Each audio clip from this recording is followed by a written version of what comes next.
दोस्तों, जितने भी जिला अध्यक्ष हैं और जितने भी कार्यकर्ता लोग हैं, जितने भी पान समाज के, मुजफ्फरपुर के, सीतामढ़ी के, वैशाली के, जितने भी नौजवान, जितने भी साथी हैं, जितने भी मेहनत किया है, मैं सबको नमन करता हूं।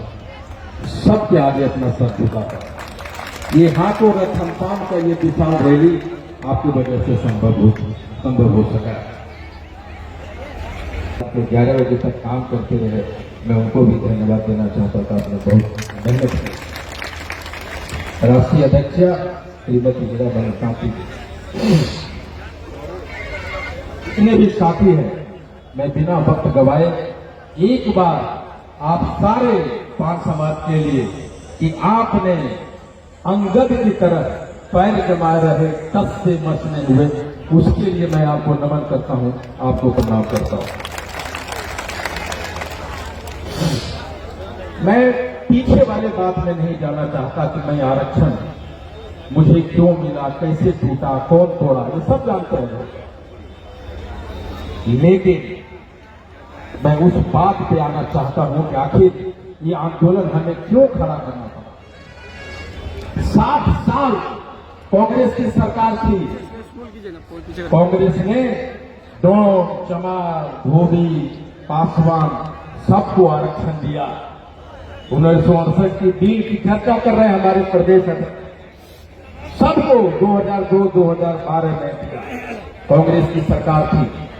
अगर वो चाहती, जो उन्होंने जेपीसी की बात कर रहे थे, अगर वो चाहते, कांग्रेस चाहती, तो 1950 में कम से कम 1968-69 से हम लोग पान समाज अनुसूचित जाति में रहता, चाहे जितने भी इलेक्शन चाहती, लेकिन अगर प्रधानमंत्री कांग्रेस का चाह लेता तो हमें आरक्षण मिलता। तो सबसे पहला अगर हमारे पेट और पीठ पे लात मारा है तो वो कौन है? कांग्रेस। वो कांग्रेस की सरकार है। और मैं कौन हूं? कांग्रेस का नेता। मैं कांग्रेस में हूं, लेकिन मैं जानता हूं कि सबसे पहला अगर हाशिए पे पान समाज को लाने वाला है तो वो कांग्रेस की सरकार है।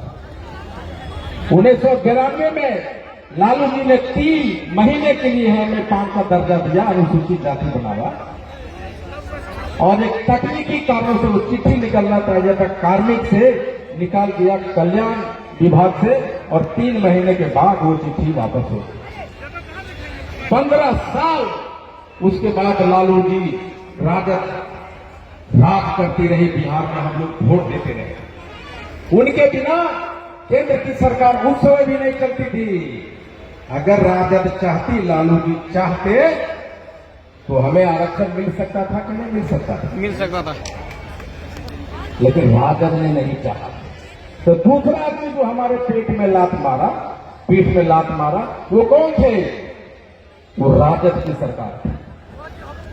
और आपको पता कि 12 अगस्त 2024 को नीतीश जी पान समाज के लिए कलम कसाई बनते हैं और साइन करते हैं कि हे पान अनुसूचित दर्जा का प्राप्त करने वाले तटवा कांपी की लोग, मैं तुम्हारा औकात दिखाता हूं और तुम्हें फिर से कांपी तटवा बनाता।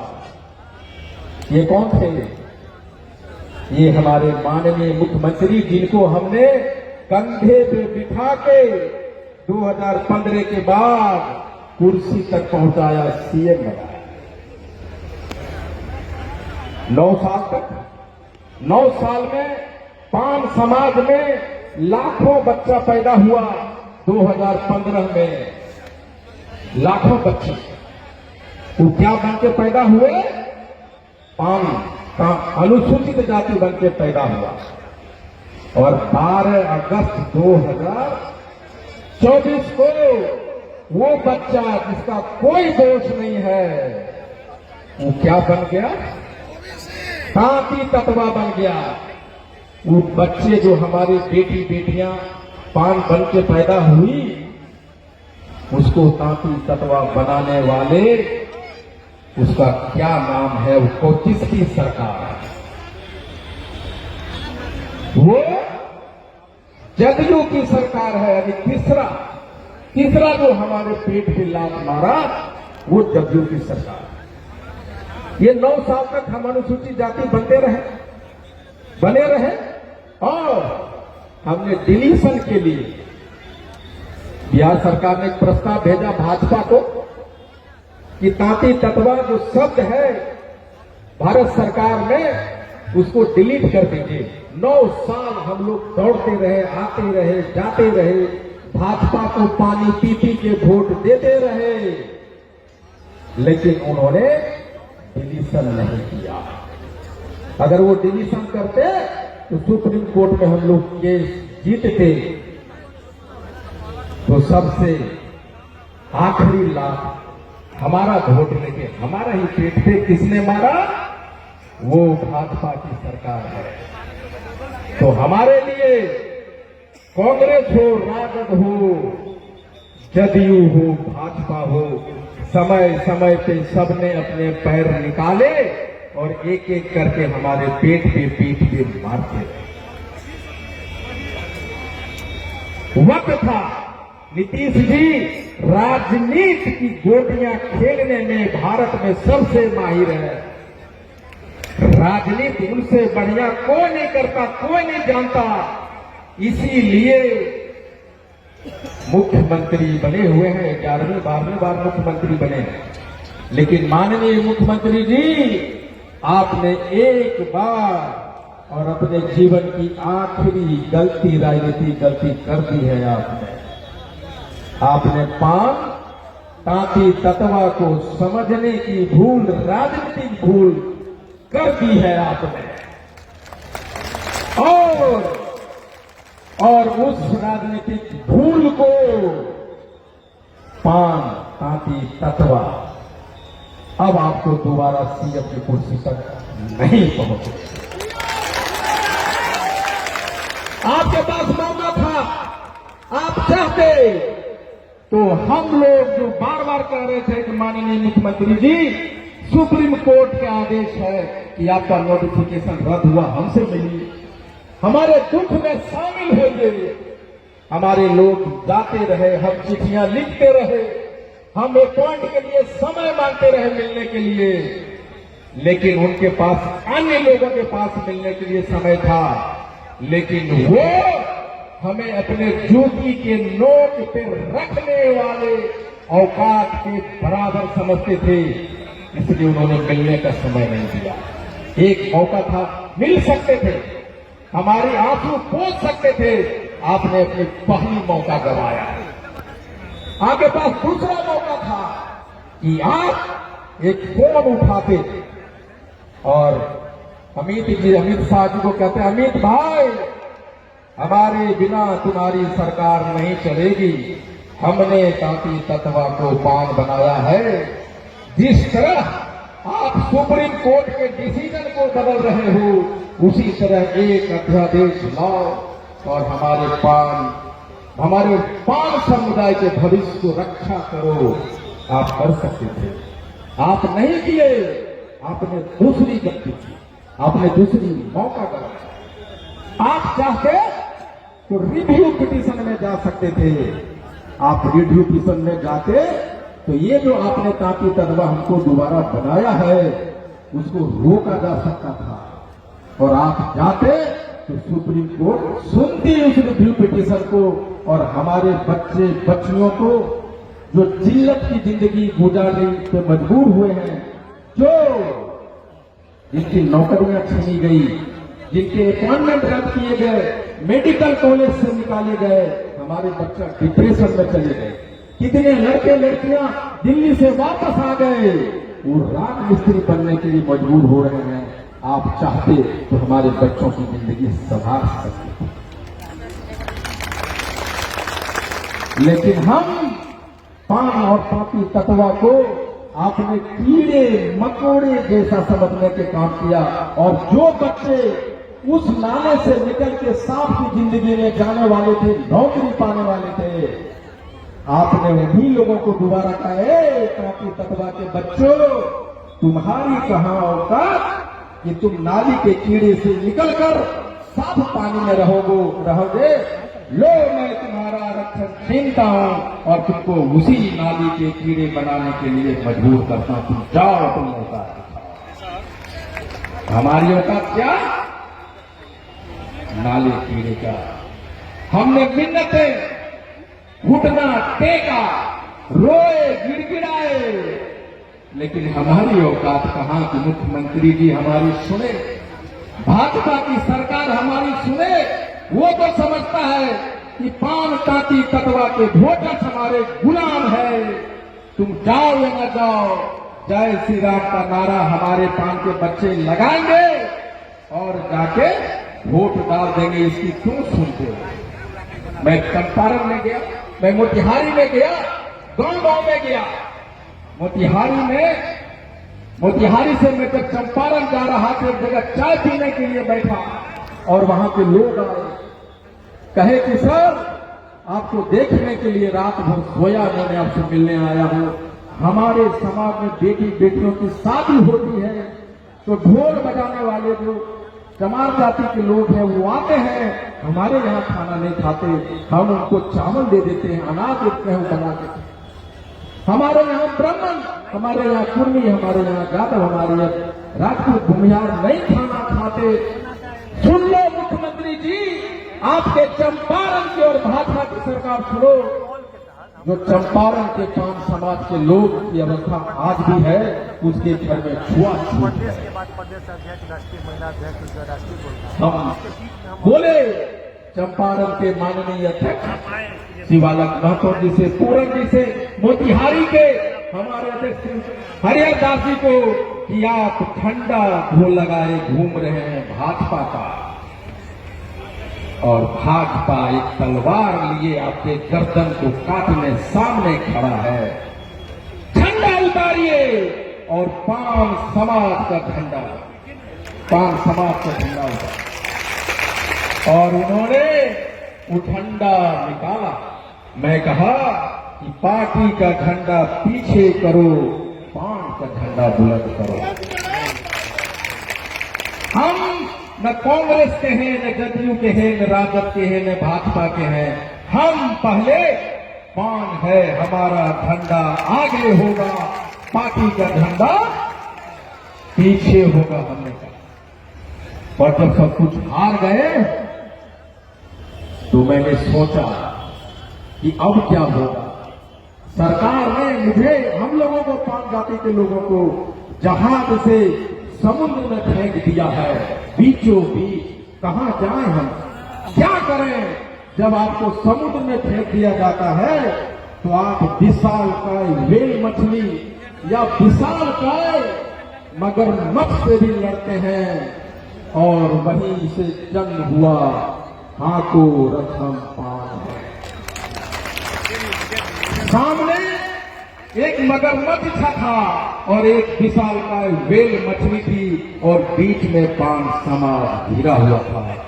तब सोचा कि हमें अपने अस्तित्व को बचाने के लिए, अपने आप को बचाने के लिए हमें लड़ना होगा, और उसी का लड़ाई का नाम है हाको रथम पान। दोस्तों, जब मैं सोचा कि मैं आंदोलन करूंगा तो हमारी शक्ति क्या है, हमारे कमजोरी क्या है, हमारा शक्ति क्या, कमजोरी क्या है।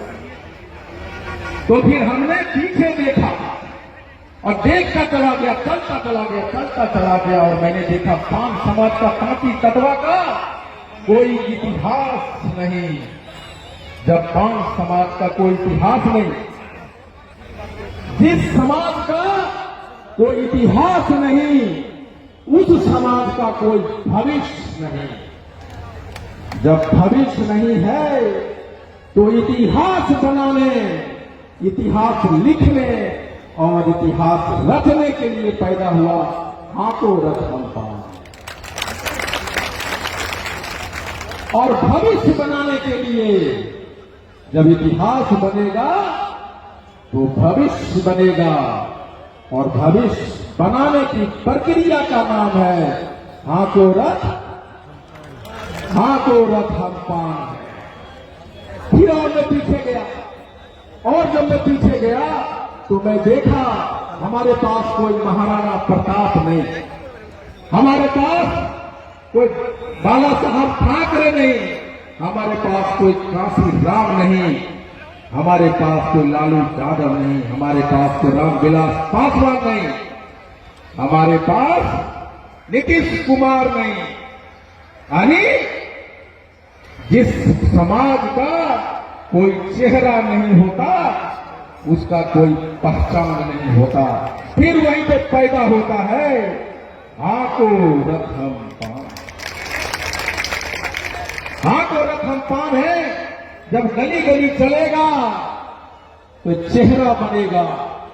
मुजफ्फरपुर में चेहरा बनेगा, सीतामढ़ी में चेहरा बनेगा, दरभंगा में बनेगा, मधुबनी में बनेगा, हर जगह चेहरा का निर्माण होगा।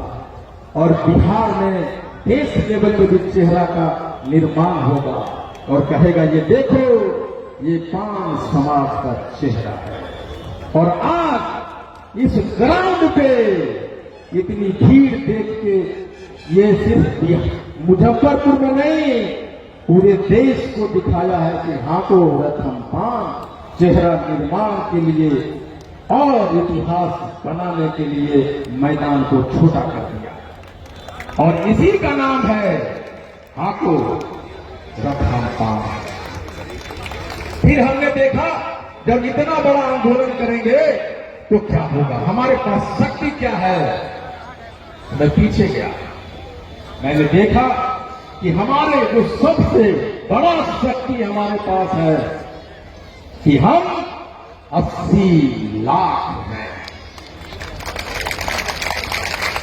हाको रथ पान के निर्माण के लिए जो सबसे बड़ा ताकत मेरे पास था वो क्या था कि हम 80 लाख हैं। ये मेरी ताकत है। फिर क्या होगा, 80 लाख तो हम 18-78 बरस हैं, तो हमारी ताकत कहां गई। 80 लाख आज से नहीं है, बहुत दिनों से भी ताकत कहां गई। फिर मैंने देखा कि हमारी और ताकत क्या है, इस 80 लाख लोगों में हमारी ताकत क्या है। तो हमने देखा कि हम भावुक लोग हैं, हम रोने वाले लोग, हम दुख बांटने वाले लोग, एक दूसरे को गले लगाने वाले लोग। ये जो भावुकता था मेरी ताकत थी आईटी गुप्ता का। और वहां से जन्म होता है हाको रथ हम पान है। उसके बाद दोस्तों और क्या ताकत थी हमारे पास। मैंने देखा कि एक मेरी मां, उसके पास कपड़े नहीं थे पहनने के लिए, ब्लाउज नहीं थी, साया पहनती थी, उससे अपने शरीर को ढकती थी और अपनी पूरी जिंदगी गुजारती।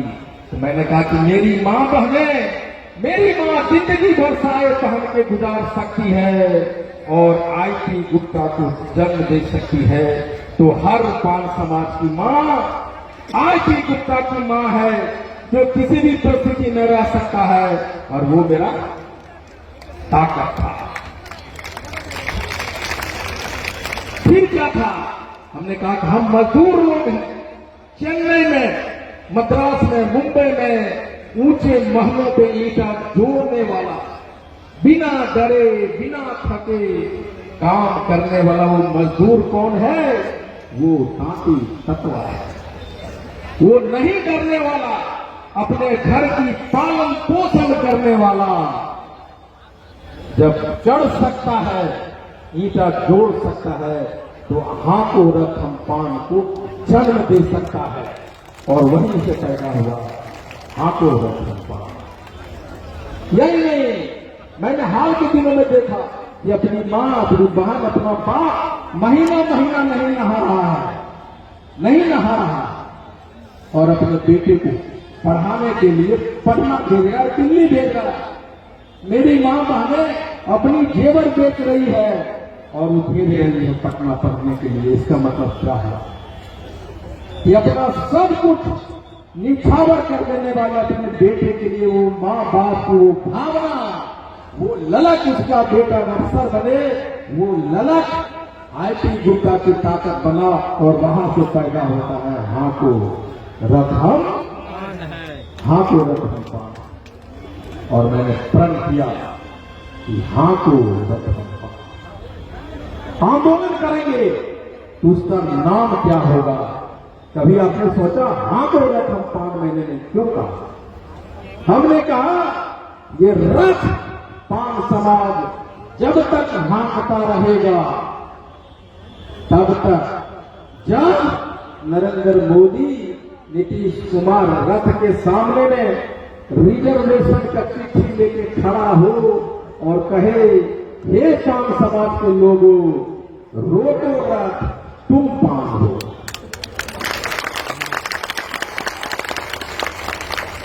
वो रथ तब तक चलता रहेगा जब तक ये जो हुक्मरान है वो आके कहे नहीं कि रोको रथ तुम पाओ। ये तो हमारे ताकत थे। चैलेंजेस क्या था? चैलेंजेस क्या था मेरे सामने? चैलेंज था 80 लाख लोगों को एक सूत्र में बांधना, आंदोलन के लिए सड़क पे लाना, एक एक बच्चे के दिमाग में ये देखना कि लड़ना होगा, लड़ने के लिए सीखना होगा। ये मेरा चैलेंज था और मैंने कहा कि आईपी गुप्ता तुम अपना गर्दन ऊंचा करो, दुश्मन तुम्हारा तलवार लेके सामने खड़ा है। और मैंने अपनी गर्दन ऊंचा किया और सामने तलवार खड़ा लोगों को कहा कि मैं निकल गया हूं और वो ताकत मुझे देती है हाथों रखा पाना। अब क्या थे कि हमारे लोग जब जब इतिहास हुआ, इतिहास जब जब हुआ तब हमने देखा है कि इतिहास ये लड़ाई के खिलाफ जिसके खिलाफ हम लड़ते हैं वो आपके ही लोगों को आपको हथियार बनाती है। ये हो चुका है। दरभंगा में 24 तारीख को हमने एक रैली रखा था और 17 तारीख को एक रैली हमारे लोगों ने रख दिया। उसमें किसको बुला रहा है? उसी को बुला रहा है जो हमारी आरक्षण को छीना है, उसको बुलाया जा रहा है। और हमारे लोगों को गाय भैंस की तरह वहां हाँके जा रहे हैं। लेकिन दोस्तों, दरभंगा वालों, ये हाथों रथम पान हमारी लोग उनकी कुर्सियां उतारने पे लगे हैं। तुम चाहे लाख कोशिश करो, 24 तारीख को हम दिखाएंगे कि हम जिसको तुम बिठाना चाहते हो ये भीड़ तुम्हारा, भीड़ हमारा, और नेता हम तुमको नहीं बनने देंगे। ये भीड़ भी हमारा होगा और नेता भी हमारा होगा और उसी का नाम है हाथों रथम पान। शायद आपको पता नहीं, हमारे फिर दूसरा चैलेंज था कि सरकार हमें डराने धमकाने की कोशिश करेगी, लोग हमारे डराने धमकाने की कोशिश करेंगे। आज 4 दिन पहले हमारे घर पे सतीश 2 आदमी आता है, कार से आता है, सतीश नवता में आता है, मेरे गेट पे आता है, घूम के फिर चला जाता, फिर आता फिर चला जाता है। और वो पिक्चर हमारे सीसीटीवी में कैद होता है। उसके बाद भी मैं मालूम था ये होने वाला है, लेकिन उनको जो हमारे घर पे आए और जो उनको घर पे भेजे उनको बता देना चाहता हूं कि हाथों आंदोलन करने वाले न जेल से डरते, न जांच से डरते, न गोली रफ्तार से डरते। एक बार आईपी गुप्ता के जब मिटा दोगे तो मुझे मालूम है कि हाथों रथम पान से 1000 आईपी गुप्ता गली गली में पैदा हो जाएगा। क्या करोगे उस समय जब आईपी गुप्ता पैदा होगा? वो हो चुका है। और मैं ये भी बता देता हूं कि आईपी गुप्ता रहे या ना रहे, हाथों रथम पान चलेगा और चलता रहेगा। हमने कहा कि जो मर्द होगा हमने कहता था कि भाई हमको 1000 लाख 2 लाख का भीड़ नहीं चाहिए, हमको 5 मर्द दो और उस 5 मर्द से बिहार की ताकत को मैं दिखाऊंगा। और हर एक जिला में 5-10 मर्द पैदा हो रहा है। उसका जनक कौन है? हाथों रखा। तो हमने कहा कि मेरा पहला लक्ष्य था कि मुझे आरक्षण वापस दो। फिर इस आंदोलन का दूसरा लक्ष्य था कि हमारा भी नेता पैदा। नेता कैसे पैदा होगा? ये लक्ष्य हमारा है कि मुजफ्फरपुर में हमने वोट देते रहे। रामचरित्र बाबू से मैं कहानियां सुनता हूं, वोट देते रहे, नेता बनाते रहे, लेकिन आज के बाद 2025 में 5 समाज का एमएलए होना चाहिए कि नहीं होगा? मुजफ्फरपुर में होना चाहिए कि नहीं होना चाहिए?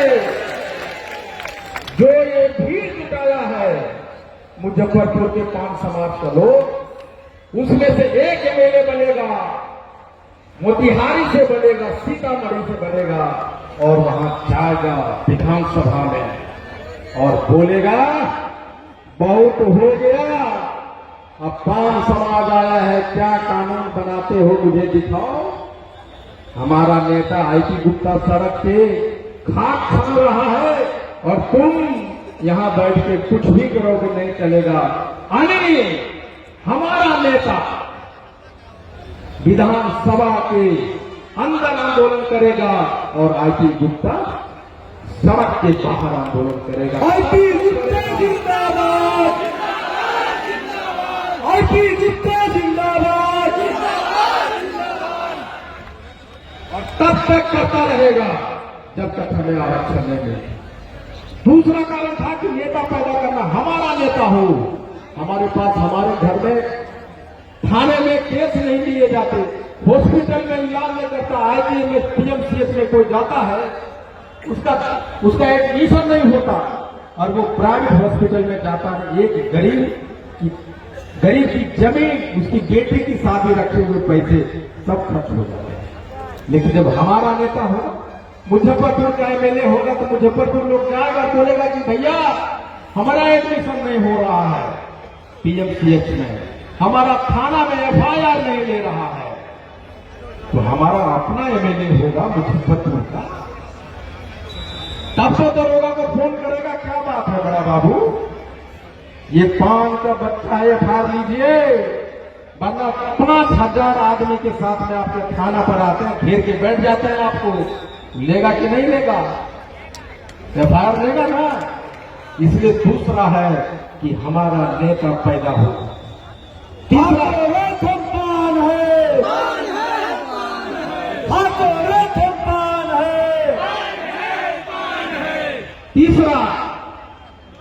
तीसरा हमें पॉलिटिकल जात बनना, राजनीतिक जात बनना।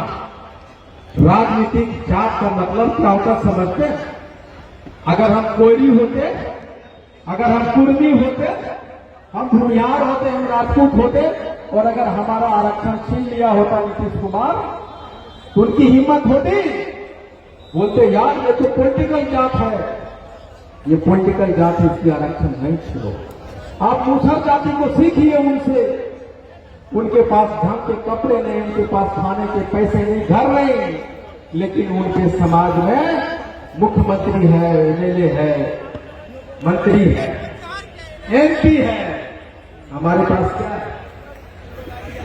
इसलिए मैं कहता हूं एकता नहीं, जागरूकता चाहिए, और जागरूकता जब होगी तो हम राजनीतिक पार्टी हो जाए। हमने जब चुनाव लड़ा विधानसभा में सिकंदरा में, सारे मुसहर समाज हमारे साथ थे, लेकिन एक माझी को टिकट मिलता है और 5 जो उसका नेता आता है मुसहर समाज, और हाथ जोड़ के खड़ा हो जाता है, कहता है गुप्ता सर हमारा जात का नेता खड़ा हो गया है, हमको माफ कीजिएगा, हम आपको वोट नहीं देगा। और इसीलिए वो ऐसा क्यों कहा? क्योंकि वो पॉलिटिकल जात है। पॉलिटिकल जात अपने अधिकार के लिए लड़ता है, अपना नेता पैदा करता है। हमने कहा जेपी आंदोलन को देखिए। जेपी आंदोलन जब हुआ तो देश में 100 नेता पैदा हुआ। अन्ना का आंदोलन हुआ तो केजरीवाल का टीम पैदा हुआ। पान आंदोलन हो रहा है और पान आंदोलन से पूरे बिहार में 100 शेर नेता पैदा होगा। पान स्वराज जिंदाबाद, जिंदाबाद जिंदाबाद पान स्वराज जिंदाबाद, जिंदाबाद जिंदाबाद। और वो जो शेर नेता पैदा होगा उसमें कोई लालू बनेंगे, कोई नीतीश बनेंगे, कोई मुलायम बनेंगे, कोई अरविंद केजरीवाल बनेगा। और 5 करोड़, यहां हम लोग 80 लाख हैं, पूरे भारत में 5 करोड़ काफी तत्वा पान है। हमें आरक्षण दो, हम डीएम एसपी बनेंगे और इस 5 करोड़ वोट से हम पीएम और सीएम भी बनेंगे। आईपी गुप्ता जिंदाबाद, जिंदाबाद जिंदाबाद आईपी गुप्ता जिंदाबाद, जिंदाबाद जिंदाबाद। और इसीलिए मैंने कहा कि आओ, अगर तुमको देश का पीएम बनना है, तुमको बिहार का सीएम बनना है, आओ बैठो मेरे रथ पे और कहो हाथों रथ हम पान, हाथों रथ हम पान है, हाथों रथ हम पान है। तब हमने कहा कि रथ चलाएंगे, हमारा रथ चलेगा। और मैंने ये भी कहा हम यहीं नहीं रुकने वाले, हम जमीन पे रथ चलाएंगे और ये आंदोलन जमीन से आसमान पे ले जाएंगे, हेलीकॉप्टर उड़ाएंगे। ये पान का झंडा हमारे रथ पे है और हमारा हेलीकॉप्टर पे भी होगा। हम आसमान में भी कहेंगे हाथों रथ हम पान है, हाथों रथ हम पान है। कैसे संभव है? आखिर कैसे मिलेगा हम आरक्षण? आखिर इसका मतलब क्या होता है? 2 दिन, महज 2 दिन में हमारा आरक्षण वापस आएगा। एक दिन तो वो कि आप यहां 25-30 हजार लोग जमा हो गए, एक दिन ये है। आपको नहीं पता, इसमें बिहार सरकार के ढेर सारे सीआईडी घूम रहे होंगे, भारत सरकार का आईबी वाला घूम रहा होगा और रात में एक अर्जेंट कॉल भेजेगा माननीय मुख्यमंत्री जी को और प्रधानमंत्री जी को कि सर ये पान समाज तो पगला गया है, कुछ न सुनता है। इस पागल को ठीक करने का एक ही इंजेक्शन है, आरक्षण वापस करो। मोदी नीतीश होश में आओ,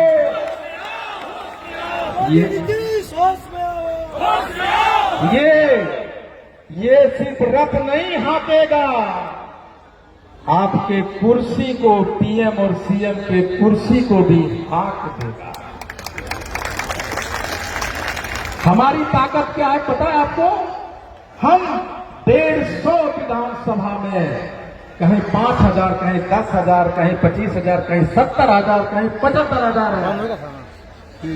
और ये 150 विधान में 70-75 हजार के वोटों को बांटने वाला कौन था?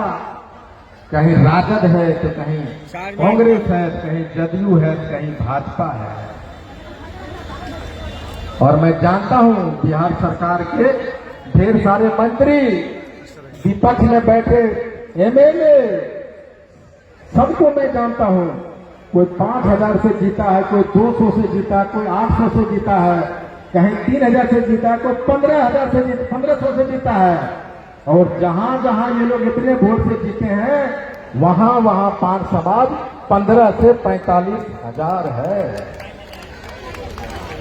भैया 150 तो छोड़ो, ये हाथों रथम पान अगर 150 सीट पे भी खेला कर देगा तो तुम मुख्यमंत्री नहीं बन पाओगे।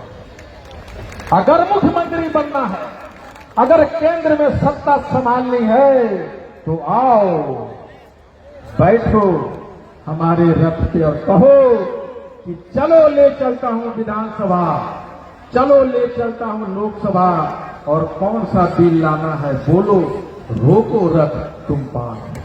मोदी नीतीश होश में आओ, होश में आओ, मोदी नीतीश होश में आओ। होश में आओ। ये जब तक पान समाज नहीं चाहेगा, आज के डेट में अब ये रथ रुकने वाला नहीं है। तो हमारी ताकत क्या थी? 40-50 लाख वोट थे और ये सब बिखरे हुए थे, और इस सभी को जब सांप जमीन पे चलता है तो ऐसे ऐसे चलता है, लेकिन जब बिल में जाता है तो सीधा हो जाता है। और अब इसी तरह पान समाज का जो वोट है अब इधर उधर नहीं जाएगा, अब सीधा सांप की तरह बिल में जाएगा सीधा और कहेगा हाँ को रथ हम